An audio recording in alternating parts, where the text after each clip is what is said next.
Nachos यह young generation पिलामानकर एक favourite snacks यह खाइबा को से बहुत पसंद करिथांती। साधारणतः नाचोस मका अटारे होता है। आमे किंतु आज गोटे हेल्दी ऑप्शन नबा आमे यह गहम अटारे करवा। Hi welcome to Alka's kitchen. टमाटर नाचोस करबा पई आमे 4टा टमाटर नबा। वर्तमान को आमे काटि देचे ताको ग्राइंडर रे बुलेकी नै आसीबा। एटा बेसी चिकन करें कारण ना मंजी बाटी हो। बर्तमान आपको आम छाणीदे टमाटो खदड़ा बाहरला एति प्राय खदड़ा बाहर मेजरमेंट सेमती किसी न थाए। रस को देखिए अटा पके अटाटा मुझे चले जानी अटा अल्प अल्प पके पके चकटिबा यह टिके टाण चकटा रहिबो। एथिरे किछि सुखा मसला दबा हलदी गुंड लूण गोलमर्च गुंड आम अटाटा चकटिबा।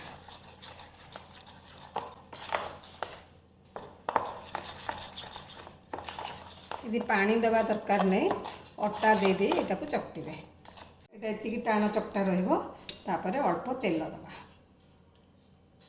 या को चकटिकी 15 मिनिट रखिबा। 15 मिनिट पर रुटी गुलाठू टिके बड़ बड़ गुला करवा। टिके अटा छिंची छिंची रुटी परी बेलिबा। यह टिके पतला बेला हब। बेलिला पर गोटे कंटा चामच नहीं ताकू लगे लगे फोड़ी देवा। फोड़ी देले से आउ फुली न थाए।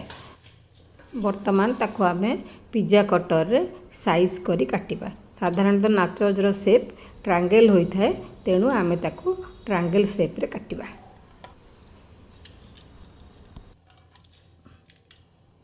वर्तमान ये सब ट्रायंगल शेप रे कटा हो गला। ताकू एबे आमे तेल गरम करी छाणीबा। होला परे बेसी तातीबनी तेल तापरे आपण एगुडाक पकई देबे। जेहेतु कंटा चामच रे फोड़ा है तेणु सी आ फुलबनी। आपको मीडियम जाल रे करेंगे। मसला पाई लूण गोलमर्च गुंड लंका गुंड आमचूर पाउडर ऑरेगानो मैगी मैजिक मसला गोटे पाउच दबा। यह पूरा सीम रे छणा हम। वर्तमान एतिकी हला परे लाली ताको आपण तेल गड़ेकी बाहर कर देखो केते जोरे क्रिप्सी अच्छी आवाज रू आपण जानीपे। ये गरम थिला बेले ये मसलाटा आपण सबुआड़े पकईकि आपको गोले देवे। रेसिपीटी आपन को भल लगे बोले आशा। जदि भल लगे तेरे लाइक शेयर करेंगे। चैनल नुआ थिले सब्सक्राइब करेंगे। फेसबुक पेज रे थिले फॉलो करेंगे। धन्यवाद।